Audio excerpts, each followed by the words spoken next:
좋습니다. 오늘은 시편 104편 말씀을 나누도록 하겠습니다. 4절 말씀을 제가 읽을게요. 바람을 자기 사신으로 삼으시고 불꽃으로 자기 사역자를 삼으시며 자연은 하나님의 사역자이다 라는 제목으로 말씀을 나누도록 하겠습니다. 시편 104편은 찬양시로 분류되고 표제어는 없지요. 103편의 시작과 끝이 내 영혼아 여호와를 송축하라였는데 104편도 동일하게 내 영혼아 여호와를 송축하라로 시작하고 내 영혼아 여호와를 송축하라로 끝을 맺습니다. 시편 103편이 하나님을 송축하는 이유는 하나님의 인자하시 긍휼하신 죄를 멀리하여 주신 것 하나님의 성품에 대한 것이라면 시편 104편은 하나님의 능력을 송축하고 있죠. 하나님의 성품과 하나님의 역사, 행하심은 언제나 우리의 송축과 찬양의 대상이고 이유이고 목적이죠. 특히 시편 103편이 이스라엘 역사 속에 나타나 하나님의 은혜와 자비를 찬양하고 있다면 104편은 하나님의 창조와 관련해서 자연의 질서 속에 나타나 하나님의 계시, 하나님의 섭리, 하나님의 권능을 찬양을 하고 있습니다. 그렇게 보면 이 시편 104편은 창세기 1장에 나타나 하나님의 장엄한 창조 사역에 대한 피조물인 인간의 화답시다. 이렇게 우리가 표현할 수 있을 거예요. 과연 104편을 통해 우리가 얻을 수 있는 교훈이 뭘까? 한마디로 정리를 하면 여러분, 자연은 하나님의 사역자라는 것이죠. 이렇게 자연을 통해서 하나님의 행하시는 일이 무엇인지 볼 수 있는 지혜가 명철한 눈이 있다면 이게 얼마나 우리 신앙인들에게 큰 도움이 될 수 있을까? 이 생각과 질문을 여러분들에게 던지기를 원하는 겁니다. 1절, 4절 말씀을 다시 보면 불꽃으로 자기 사역자를 삼으십니다. 저는 이 표현 보고 깜짝 놀랐어요. 전에는 보이지 않았는데 이 표현이 이런 표현이 있었구나. 말 그대로 표현해 보면 하나님이 창조하신 자연, 이 자연을 하나님이 자기 사역자로 삼고 있다라는 거죠. 불꽃으로 자기 사역을 삼았다라고 하는 것은 불꽃만을 상징하는 것이 아니라 불꽃을 포함한 모든 이 자연의 세계, 모든 하나님이 만드신 우주 만물 속에 사실은 하나님이 이것들을 통해서 일하시는 것들이 있다라는 거죠. 성경은 인간이 구원을 경험하고 하나님의 뜻을 분별해 살아가기에 충분하도록 기록된 하나님의 말씀입니다. 특별 계시라고 불러요. 누구나 성경을 읽을 수 있고 이해할 수 있도록 성령 하나님을 우리에게 보내셔서 하나님의 감동으로 쓰여진 성령이기 때문에 성령의 감동 주심을 통해서 하나님의 말씀을 이해하게 만들어 가시는 것이죠. 이게 정말 중요한 거예요. 그죠? 성령 받지 못하면 사실은 하나님 말씀을 지적으로 해석할 수는 있지만 그 말씀을 통해서 하나님의 음성을 내가 듣기는 어려운 것이죠. 그래서 항상 말씀을 전하는 자는 자기 스스로 성령 충만을 위해 수고하고 노력할 줄 알아야 되고 성령 충만이 내 안에 있을 때 말씀에 대한 깊이를 더해갈 수 있다고 저는 생각을 해요. 하나님의 말씀을 잘 해석해서 가르치고 선포하는 사람들 사역자라고 부르죠. 이건 누구나 다 마찬가지예요. 선교사님도 현지에 가서 하나님의 말씀을 전달하는 사역자잖아요. 누구나 다 마찬가지인 거예요. 모든 이들은 다 그런 점에서 사역자인 거죠. 그들은 하나님의 말씀으로 사람들을 섬기는 사람들이거든요. 말씀의 은사를 받은 사역자 귀히 여겨야 된다. 제 말이 아니라 성경에서 이렇게 말하죠. 말씀을 가르치는 사역자들을 배나 존경할 자로 안다. 이렇게 바울이 전달하고 있죠. 그러나 시인은 하나님의 뜻을 전달하는 또 다른 사역자가 있다라고 말하는 거예요. 불꽃으로 자기 사역자를 삼으시며, 즉 하나님의 창조하신 자연은 하나님의 사역을 소개하는 귀한 사역자라는 거예요.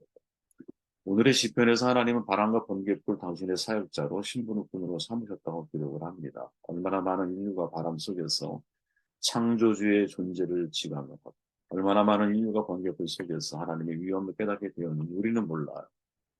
우리는 몰라. 그러나 분명히 수많은 역사, 몇천 년의 역사를 살아오면서 그런 일들이 있었을 거라는 것. 자연을 가리켜 우리는 하나님의 일반 계시라고 부르잖아요. 일반 계시는 구원을 위한 충독 계시는 아니지만 심판의 근본으로 충족하죠.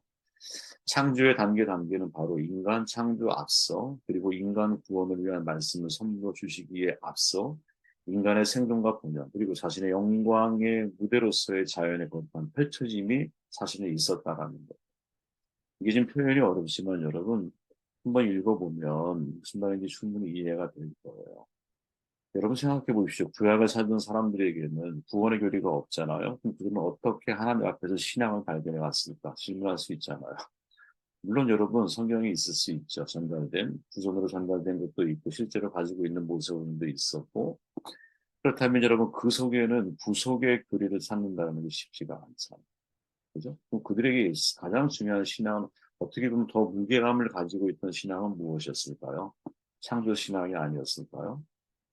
그래서 시인들, 특히 시편에서는 여러분 이러한 창조 신앙이 엄청나게 강조되어져 있는 거죠. 욥기에서 욥을 만나시 하나님이 접근하시는 방법이 창조 신앙 아니에요, 그죠? 내가 이거 만들 때 네가 어떻게 만드는지 알아? 봤어? 이렇게 물으시잖아요. 창조 신앙을 가지고 접근하시잖아요, 그죠? 사실은 매우 중요한 신앙 가운데 하나라는 거예요. 시인은 자신을 향해서 내 영혼아 여호와를 성축하라고 선언하면서 성축의 근거를 창조 신앙에서 시작을 하고 있다는 것을 주목할 필요가 있다. 여러분 비행기 타고 오면 정말 끝도 없이 펼쳐져 있는 문제의 구름을 만날 때가 있죠. 그런 질문을 던지죠. 왜 구름이 떨어지지 않을까? 바보 같은 질문처럼 들려요. 생뚱이 맞죠. 구름이 하늘에 떠 있는 거 당연한데 말이죠. 그런데 중력의 법칙을 생각해 보면 여러분 이건 당연한 일처럼 느껴지지가 않거든요. 공중에 떠 있는 작은 입자 먼지라 할지라도 아무리 가벼운 거라 할지라도 반드시 땅으로 떨어지게 되어 있잖아요. 중력은 굉장히 강력한 힘을 가지고 있는 거거든요. 나뭇잎도 떨어지고 새잎도 떨어지고 빗방울도 떨어져요. 근데 구름은 떨어지지 않아요. 그러면 구름이 중력의 법칙이 적용되지 않을 정도로 정말 매우 가벼운 것일까? 전혀 그렇지가 않아요, 여러분. 뭉게구름 1세제곱킬로미터, 1kg, 1kg, 1kg 따졌을 때 그 안에 있는 물의 양이 1톤이래요, 1톤. 1톤의 수증기를 머금고 있다 그래요. 여러분, 하늘에 1톤의 물이 떠 있는데 떨어지질 않아. 물론 여러분 그 속에는 다양한 물리학 법칙이 존재할 거야. 그러나 그 자체를 한번 놓고 생각해 보라는 거죠. 1,000톤 이상의 무거운 수증기로 되어 있는 구름이 땅에 떨어지지 않아? 참 이때 떠오르는 말씀이 다윗의 고백이에요. 하늘이 하나님의 영광을 선포하고 궁창이 그의 손으로 하신 일을 나타내는 거다. 하나님이 하시는 일이라는 거죠. 그 구름을 통해서 하나님을 우리가 생각할 수 있다면 이게 얼마나 여러분 아름다운 일이겠어요. 히말라야에 가면 정말 놀라운 산, 그 산에 정말 그 압도되는 느낌을 당하거든요. 그런 경험을 해요. 그냥 딱 보면 압도돼. 그냥 야 세상에 이런 게 존재하나 이런 생각이 들 정도. 근데 그것을 통해서 우리의 신적 존재에 대한 경외감을 표시하잖아요. 근데 그 단계를 넘어서 야 이것은 결코 인간이 범접할 수 없는 영적인 세계가 있다라고 하는 것을 깨달을 수 있다면 이게 얼마나 참 귀한 하나님의 사역자로서의 역할을 자연이 하고 있는 것이 아니에요. 시인이 말하죠. 물에 자기의 누각에 들보를 얹으시고 구름으로 자기 수레를 삼으시고 바람 날개를 다니시고 바람을 자기 사신으로 삼으시고 불꽃으로 자기 사역자를 삼으시며 땅에 기초를 놓으사 영원히 흔들리지 아니하게 하셨나이다. 옷으로 덮은 같이 주께서 땅을 깊은 바다로 덮으시네. 물이 산두리로 솟아 올랐으나 쭉 이제 내용이 나오는데 이 내용을 한마디로 정리해 보면 자연을 통해서 시인은 누구 하나님을 자꾸 이야기하고 하나님이 하시는 일을 보고 있다라. 자연이 하나님의 사역자라면 우리는 당연히 자연을 통해서 하나님의 사역을 봐야 되는 거죠. 하나님이 하시는 일을. 이러한 눈이 우리 가운데 있기를 또 우리의 삶이 이러한 눈을 훈련해 나아가는 삶이 되시기를 주의 이름으로 축원을 드려요. 지인이 불꽃으로 자기의 사역자를 삼았다라고 고백한 이후에 땅의 기초를 놓으신 하나님, 땅을 깊은 바다로 덮으신 하나님, 물이 산들 위에 솟아오르게 하신 하나님, 모든 경계를 이으신 하나님, 각종 생물의 영역을 정하시고 그들을 살도록 보살피는 하나님, 때에 따라 절기를 만드시는 하나님을 소개하고 있지. 자연을 통해 하나님의 하시는 일을 보고 있어요. 인간의 다른 피조물과 차이점이 있다면 여러분 자연을 통해 하나님의 솜씨를 감상하고 이해할 수 있는 능력이 있다는 점이거든요. 다른 피조물은 그걸 할 수가 없잖아. 인간일지라도 하나님께서 만드신 우주 만물의 오묘함을 모두 이해할 수는 없어요. 왜? 불완전한 존재고 모든 지식을 다 섭렵할 만한 완벽한 지식을 전지전능한 존재가 아니잖아. 우리가 이해할 수 있는 영역은 너무나 적어요. 하지만 인간 이외의 다른 어떤 피조물이 하나님의 솜씨를 감상하고 이해할 수 있겠습니까? 오직 인간만이 하나님의 영상을 닮은 인간만이 제한적이지만 창조의 하나님께서 만드신 인간만이 창의성을 가지고 창조 세계에 대한 창의적인 생각을 해낼 수 있는 거죠.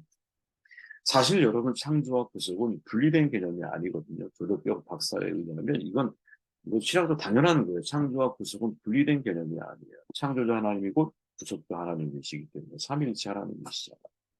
이 둘은 분리될 수가 없어요. 창조 교리는 성경에서 독자들이 가장 먼저 만나는 중요한 신학적 진술이잖아요. 창세기 1장 1절이 창조 신학에서부터 시작하는 것 아닙니까? 그 창조의 하나님을 믿지 못한다면 인간의 죄를 우리가 어떻게 인정하고 받아들일 수 있을 것이고 죄에 대한 문제 해결을 위해 당신의 아들이 이 땅에 보내셔서 구속의 주로 삼으신 하나님의 이 사랑을 우리가 어떻게 이해하고 받아들일 수 있겠어요? 출발이 창조에서부터 사실은 시작이 되는 거죠. 그렇게 니케아 신조나 사도신경에서 여러분 제일 먼저 고백하는 게 뭐예요? 우리는 창조주인 하나님을 먼저 고백합니다. 오늘 와서 천지를 만드신 하나님을 내가 믿는 거예요. 가장 먼저 고백을 하는 거예요. 근데 그럼에도 불구하고 지난 역사들을 돌아보면 여러분 창조 교리는 발전하지 않았어요. 구속 교리만 발전해 온 감이 있거든요. 실제로 창조를 무시하고 신학을 전개한다라는 건 정말 불가능한 일이잖아. 그런데 이상하리 많지 창조 신학. 어떻게 보면 그 창조 신학 속에 포함되어져 있는 자연 신학에 대해서는 우리가 소홀히 여기는 이 일들이 이 신학사의 흐름을 보면 있었거든요. 이유는 뭐냐?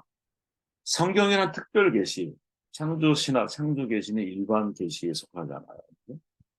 일반 계시만 가지고는 구원의 교리를 우리가 해결할 수가 없어. 그러다 보니 구원의 교리를 우리가 사람들에게 제대로 전달하려면 사실 특별 계시인 하나님의 말씀, 그 말씀에 계신 예수 그리스도의 그 구속사적인 사건에 대한 이야기들을 우리에게 전달을 해야 되는데 그러다 보니까 일반 계시로서 자연 신화가 점점점 도태되는 경향이 있었고 정반대로 구속 교리에 대해서는 점점점 발전해 강화되어지는 그런 경향성을 가지고 있었죠. 피조된 세상 안에서 여러분 성경이 말하는 창조주 하나님의 흔적이 존재한다고 보는 것 이게 자연 계시거든요. 사도 바울 로마서 1장에서 하는 말이잖아요. 보통은 창조를 통해서 모든 인류에게 여러분 보편적으로 미치는 하나님의 실존과 성품, 고동률 이걸 다 통틀어서 일반 계시라고 말할 거예요. 자연 계시와 여러분 일반 계시를 구분 없이 하기도 해요. 그런데 문제가 뭐냐면 자연 계시에 대해서 이제 자연 계시의 특징이 뭐냐면 자연 계시를 통해서 신학적인 이 내용들을 정리해 가는 것을 자연 신학이라고 보통 우리가 이야기하는데요. 그런데 이 접근 방법이 이제 성경의 기독교 신앙이라고 하는 것은 하나님이 인간을 찾아오신 복음의 계시를 전제하고 거기에 기초를 두잖아요. 근데 인간이 하나님을 찾아가는 데 초점을 맞추고 있다라는 것 때문에 자연 신학과 이 구속에 관련된 신학이 점점점 격차를 보이기 시작해요. 자연 신학은 우리가 자연을 통해서 하나님을 알아갈 수 있다는 전제에서 사실은 시작을 하거든요. 출발 자체로. 그런데 성경이 철저하게 말하고 있는 것은 하나님이 우리에게 특별 계시를 통해서 당신을 계시하지 않는 한, 당신에 대해 설명을 하시지 않는 한, 당신의 그 사랑을 우리에게 드러내 주시지 않는 한 우리가 하나님을 알 수는 없다라는 거잖아. 근데 자연신학은 그 특성상 초점을 자꾸 어디에 맞추게 되냐면 우리가 자연을 통해서 하나님이 우리에게 알게 하시는 그 뭐랄까요? 그 온전한 계시들을 우리가 확장할 수 있다는 것까지 확장되어져 가다 보니 이 자연신학에 대해서 자연히 우리가 소홀하게 여기는 그리고 자연신학이 점점 도태되었다면 오히려 부속적인 신학에 대해서는 강조하게 되었다. 그런 흐름과 경향성을 가지고 있죠. 그런데 제 개인적인 생각에서는 여러분, 저는 오늘 시인이 말한 이 내용을 잊지 말아야 한다고 생각합니다. 불꽃이 자기 사역자로 삼으신 거야. 저는 이 메시지를 여러분, 오늘 시인의 고백이지만, 이 메시지가 성경 전체를 대변한다고 생각하지는 않지만, 이 메시지 속에서 저희가 잊지 말아야 할 것은, 구원에 관한 교리는 여러분, 정말 체계가 잘 잡혀져 있어요. 그러나, 자연 속에 담겨져 있는 하나님의 섭리와 하나님의 계시에 대해서는 우리가 간과하며 인생을 살아가는 경향이 많거든요. 근데 인격적인 하나님을 이해하는 과정에서는 여러분, 자연의 흐름을 따라 인간의 삶을 이해하는 것 또한 매우 중요한 거고, 그건 역시 인격적인 하나님을 이해하는 데 있어서 도움이 된다고 생각합니다. 무슨 말이냐면, 자연엔 여러분 사계절이 있잖아요. 인생도 여러분 사계절이 있는 거거든요. 씨앗이 떨어지면 여러분, 알갱이는 죽고, 싹이 나.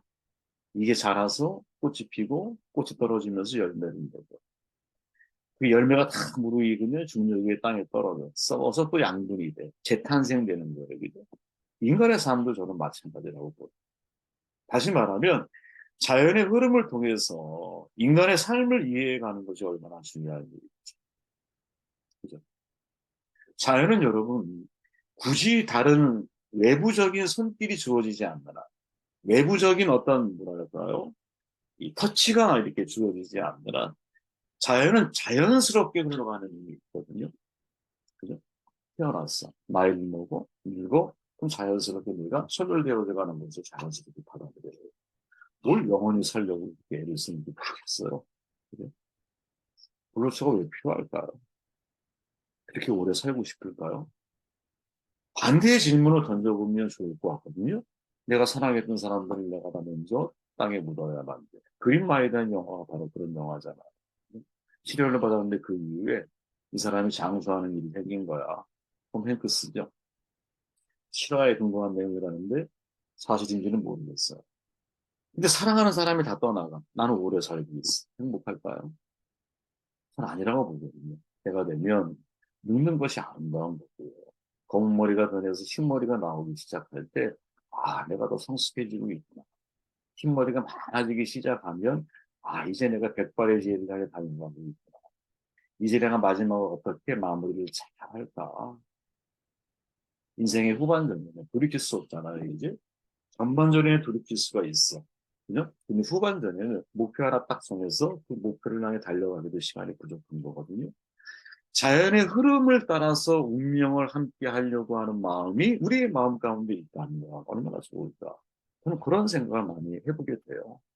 그러니까 자연의 계시, 자연 계시나 자연 신학이라고 하는 것을 너무 신학이라고 하는 측면에서만 바라볼 것이 아니라 자연을 통해서 하나님은 우리에게 말씀하시고 자연을 당신의 사역자로 삼으셨다면 사역자가 한 명이 아니잖아. 베드로가 있다면 바울도 있었듯이 그 사역의 일부로서 자연 계시를 우리가 이해할 때 자연을 통해 과연 어떤 하나님의 섭리와 하나님의 뜻과 하나님의 계시를 우리가 보아야 할까?